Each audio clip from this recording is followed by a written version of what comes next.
There is absolutely no way under the Indian constitutional scheme where the states are separate constituents and equal constituents, the term of the state legislatures can be made subject to the term of the national legislature. And my final point, Mr. Speaker, sir, India is a union of states.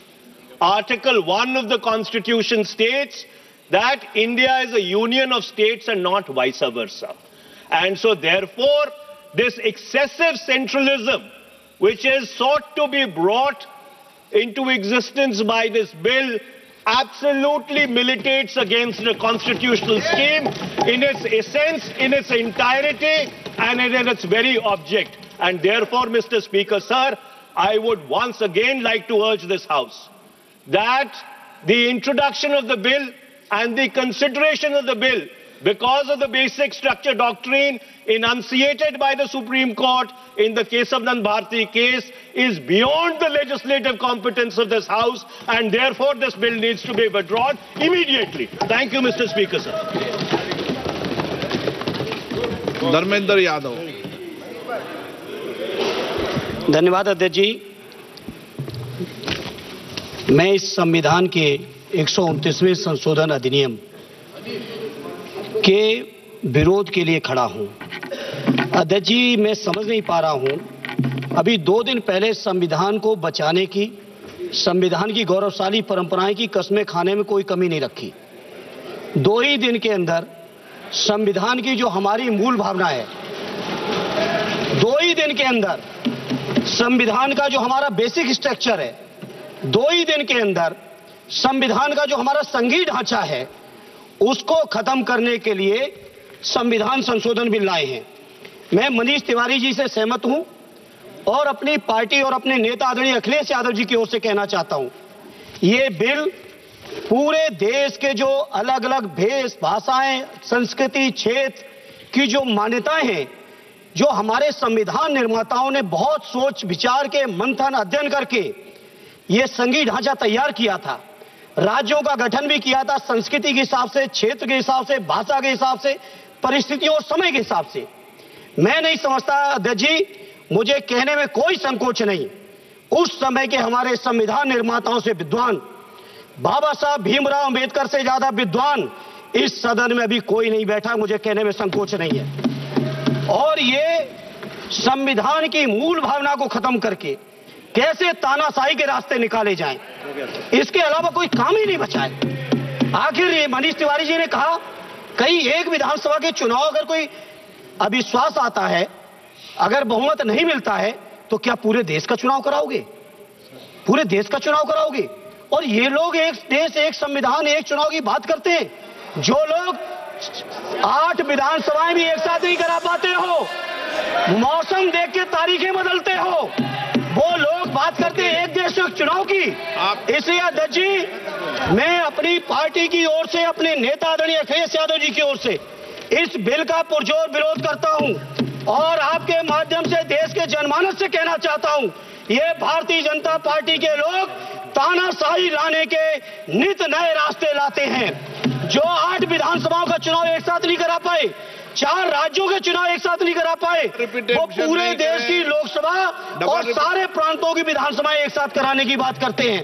मैं पूछना चाहता हूं सरकार से, अगर एक प्रांत के अंदर सरकार गिरती है तो क्या पूरे देश की लोकसभा के चुनाव कराओगे?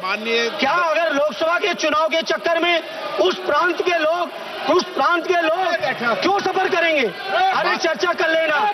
अरे कुछ नहीं बचा है, कुछ नहीं बचा है आपके पास। अध्यक्ष जी, सदन को थोड़ा सा सिस्टम में लाएं। अध्यक्ष जी, आपसे अनुरोध है, आपके माध्यम से सरकार से अनुरोध है, जनता ने बड़ी उम्मीदों के साथ हम सबको भेजा है और हम सब लोगों की जिम्मेदारी है, ये संविधान विरोधी, संघीय ढांचे विरोधी, बेसिक स्ट्रक्चर विरोधी कई केसों की चर्चा की मनीष तिवारी जी ने, मैं उनके साथ जोड़ते हुए माननीय सर्वोच्च न्यायालय की भावनाओं के विरोधी, गरीब विरोधी, दलित विरोधी, पिछड़ा विरोधी, मुसलमान विरोधी, इस नियत को वापस लो। ये अध्यक्ष जी, आपके माध्यम से मेरी आपसे प्रार्थना है। बहुत बहुत धन्यवाद। एक मिनट प्लीज। माननीय सदस्यगण, हम संसद के अंदर हम संसद के अंदर हर विषय की अलग अलग प्रक्रिया होती है। जब राष्ट्रपति भाषण होता है, जब बोलने की प्रक्रिया अलग होती है। संविधान पर उसकी 75 वर्ष की चर्चा पर जब विषय अलग होता है। आप जिस बिल का विधेयक पर विरोध कर रहे हैं वो नियम 72 के तहत विरोध कर रहे हैं। तो मेरा आप सबसे आग्रह है कि हम संसद की मर्यादा, परंपरा, उसकी चर्चा को उच्च कोटि की बनाए। तो नियमों के तहत 72 में के परिप्रेक्ष्य में आप 1 मिनट प्लीज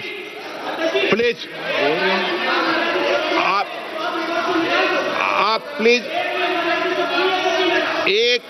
मेरा ये आग्रह है, ऐसे नहीं बोलते बीच में। प्लीज बैठिए, ऐसे बीच में नहीं बोलते हैं। मैंने इसलिए आपसे कहा कि मैंने किसी को नहीं कहा कि मर्यादा बोली। मैंने कहा नियम 72 के तहत आप उस परिप्रेक्ष्य के अंदर बिल का विरोध करने का आपका अधिकार है, वह भी विधेयक की विधायी क्षमता, लेजिस्लेटिव कॉम्पिटेंस के विषय पर। लेकिन विषय गंभीर है, इसलिए मैं सभी माननीय सदस्यों आगे बोल रहा हूं, उस परिप्रेक्ष्य के अंदर वो अपनी बात को कहें, संविधान की मर्यादाओं के अनुरूप अपनी बात कहें। मैं सभी माननीय सदस्यों को पर्याप्त अवसर दूंगा, पर जब बिल पर डिटेल चर्चा होगी तब आप जो भाषा बोल रहे हैं वह बोलने का अधिकार रहेगा। ठीक है, सब सहमत इस बात से? आपको देंगे, आप दोनों में से तय कर लो कौन बोलेंगे। हाँ, कल्याण आप दोनों तय कर लो पहले। नोटिस है।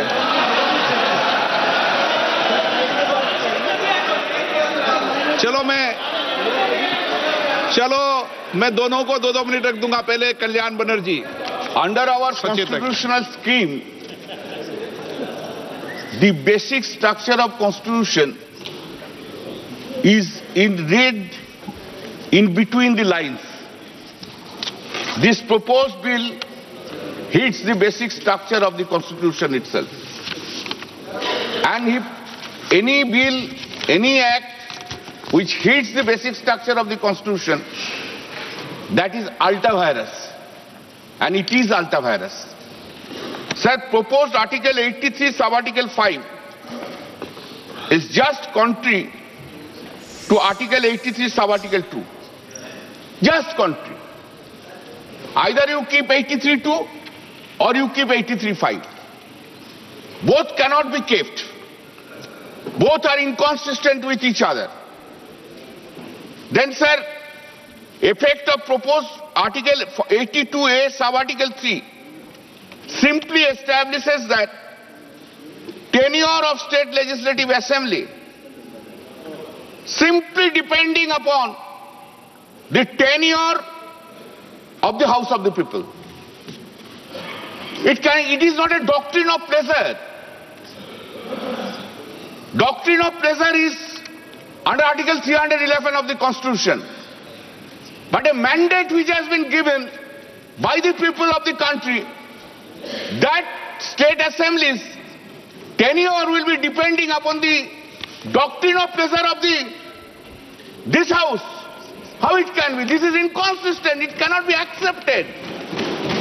Sir, we must remember this. State government and the state legislative assembly are not subordinate to the central government or to the parliament itself. This parliament is having the power to legislate law under the 7th schedule, list 1 and list 3. Similarly, state assembly is having the power to legislate law under the 7th schedule, list 2 and also list 3, subject to that it would not be contrary, so far concurrent list is concerned, it would not be contrary to the Article 254 of the Constitution. Therefore, by this process, the autonomy of the state legislative assembly is being taken away. That is ultra vires. That is hits the basic structure of the Constitution. Sir, Article 82 or sub-Article 5. Unfortunately, I can't think about it. I can't think that Article 82 sub-Article 5 is giving an uncanonized power to the Election Commission of India. We don't have any value. We don't have any value. Then Election Commission of India will decide everything. Till doomsday, a party cannot remain as a ruling party. One day it will be changed.